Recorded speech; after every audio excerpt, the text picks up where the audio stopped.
नमस्कार दोस्तों, राधे राधे। आज के इस वीडियो में गोवर्धन पूजा की पूरी विधि आपको देखने को मिलेगी।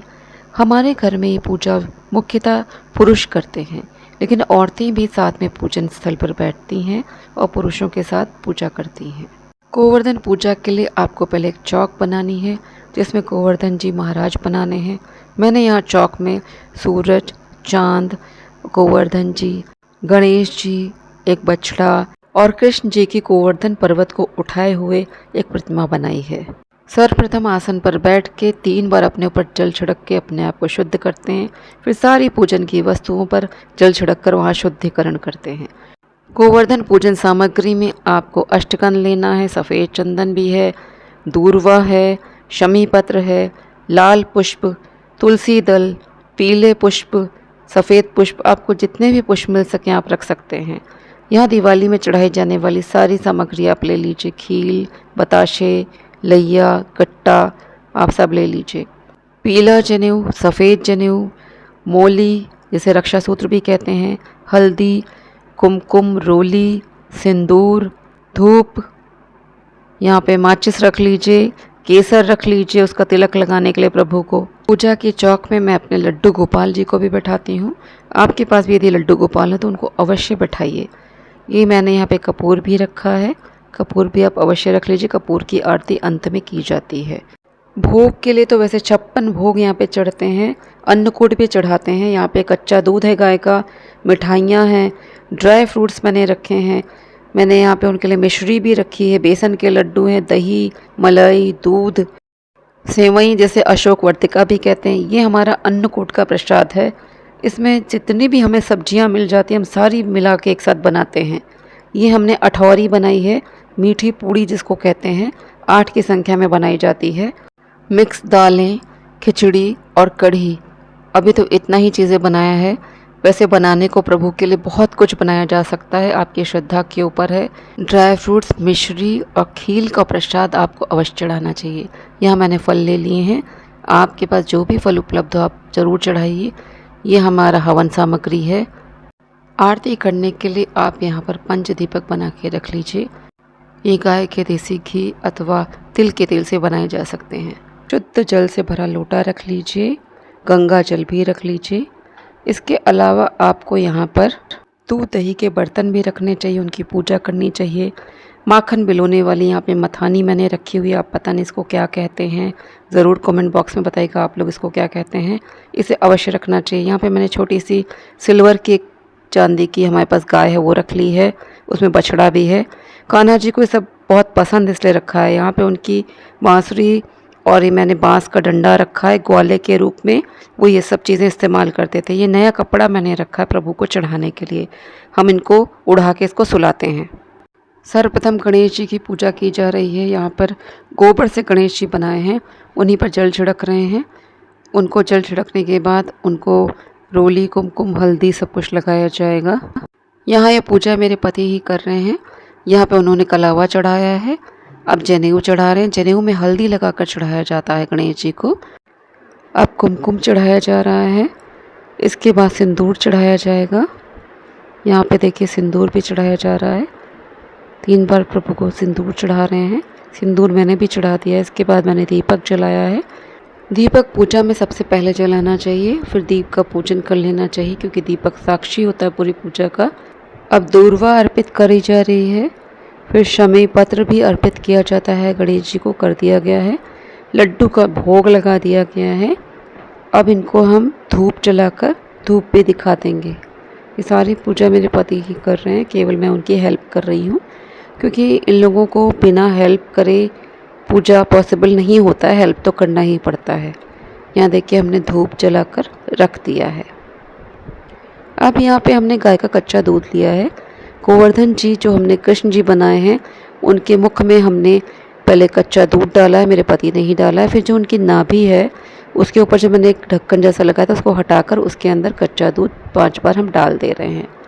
अब हमने यहाँ जो अन्नकूट का प्रसाद बनाया है उसे भी हम इसी नाभि के अंदर रखेंगे, और भी जितना भोग होता है वो पूरा हम अन्नकूट में ही मिलाकर उसको पूरा एक साथ वहीं नाभि में रख देते हैं। वो प्रसाद होता है प्रभु का। कई लोग इस नाभि के ऊपर दीपक जलाते हैं, लेकिन मैं दीपक साइड में जला के रखती हूँ। रोली कुमकुम सूर्यदेव जी को भी चढ़ाया जा रहा है, उनको खील भी चढ़ाया जा रहा है। और इसके बाद हम गणेश जी को भी खील चढ़ाएंगे, कृष्ण जी को भी खील चढ़ाएंगे। ये गणेश जी को खील अर्पित कर दी है, कृष्ण जी को भी खील अर्पित की जा रही है। भगवान गणेश जी को यहाँ पर लाल पुष्प अर्पित कर देंगे। कृष्ण जी को रक्षा सूत्र अर्पित कर दिया गया है। यहाँ पे बाल कृष्ण को भी रक्षा सूत्र अर्पित किया गया है, गौ माता को करा गया है। यहाँ उनको रोली लगा दी गई है, अष्टकंद लगाया जा रहा है। अब जनेऊ भी पहनाया जाएगा भगवान कृष्ण को।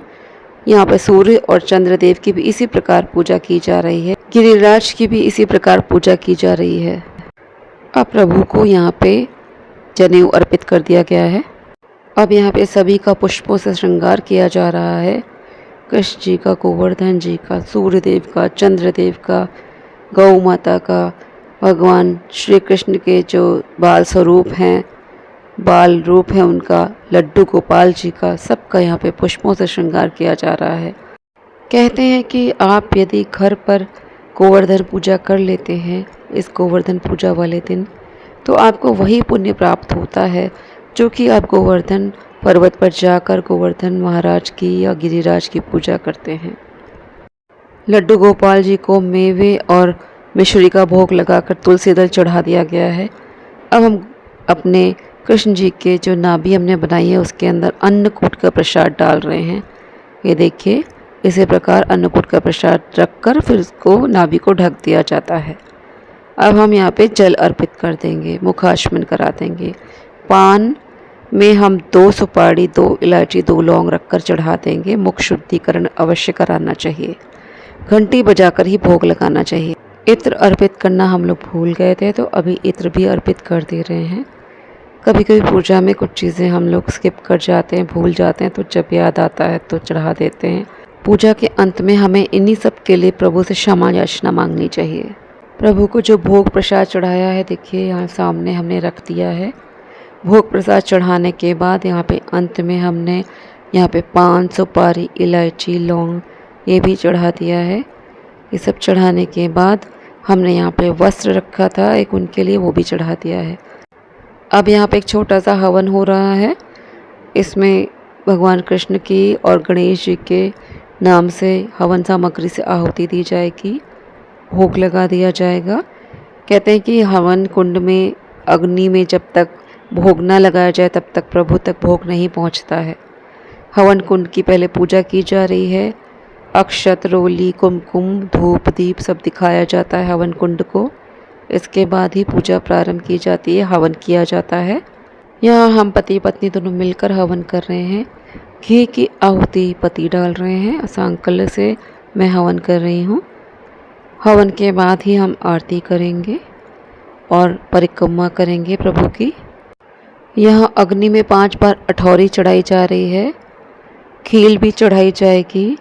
सेवई हमने जो बनाई अशोक वर्तिका उसको भी चढ़ाया जाएगा। लड्डू में घी डालकर उसको भी चढ़ाया जाएगा। देखिए यहाँ पे हम लोग सेवई चढ़ा रहे हैं, मेरे पति ही भोग प्रसाद चढ़ा रहे हैं। अग्नि में कम से कम 5 बार भोग सामग्री डाली जाती है। अब खील का भोग चढ़ाया जा रहा है।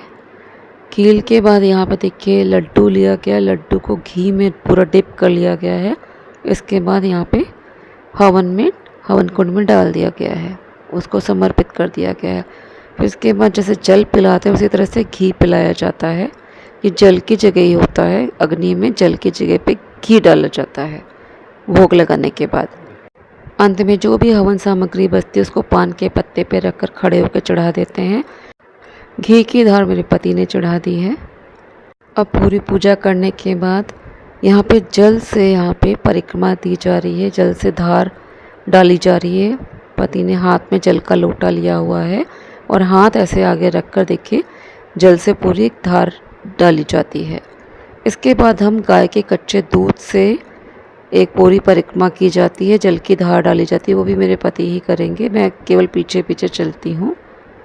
ये कहा जाता है ना कि अर्धांगिनी होने के नाते पूजा पाठ में पूरा साथ देना चाहिए, पति पत्नी को मिलके ही पूजा करना चाहिए। मैं हर वीडियो में कहती हूँ कि अगर पूजा में पति पत्नी एक साथ पूजा करें तो पूजा का पूर्ण फल मिलता है। बहुत अगर मजबूरी है तो कोई बात नहीं, आप अकेले कर सकते हैं। यदि पति साथ में है तो उन्हें पूजा में ज़रूर बैठना चाहिए। अब हम 5 और परिक्रमा लगा रहे हैं। हमने 2 परिक्रमा तो लगा ली है, एक जल की धारा से लगाई थी, दूसरा हमने कच्चे दूध से एक परिक्रमा दी है। अब बाकी 5 परिक्रमाएं हमने ओम नमो भगवते वासुदेवाय नाम लेते हुए करी है। इस तरह से हमें यहाँ पे गोवर्धन महाराज की परिक्रमा ज़रूर लगानी चाहिए। श्री गोवर्धन महाराज महाराज तेरे माथे मुकुट विराज रहो। श्री गोवर्धन महाराज महाराज तेरे माथे मुकुट विराज रहो। तो पे पान चढ़े तो पे फूल चढ़े, तो पे पान चढ़े तो पे फूल चढ़े, तो पे चढ़े तो पे चढ़े दूध की धार धार तेरे माथे मुकुट विराज रहो। श्री गोवर्धन महाराज महाराज तेरे माथे मुकुट विराज रहो। तेरी 7 कोस की परिक्रमा, तेरी 7 कोस की परिक्रमा, चकलेश्वर चकलेश्वर है विश्राम विश्राम तेरे माथे मुकुट विराज रहो। श्री गोवर्धन महाराज महाराज तेरे माथे मुकुट विराज रहो। तेरे गले में कंठा साज रहो, तेरे गले में कंठा साज रहो। ठोड़ी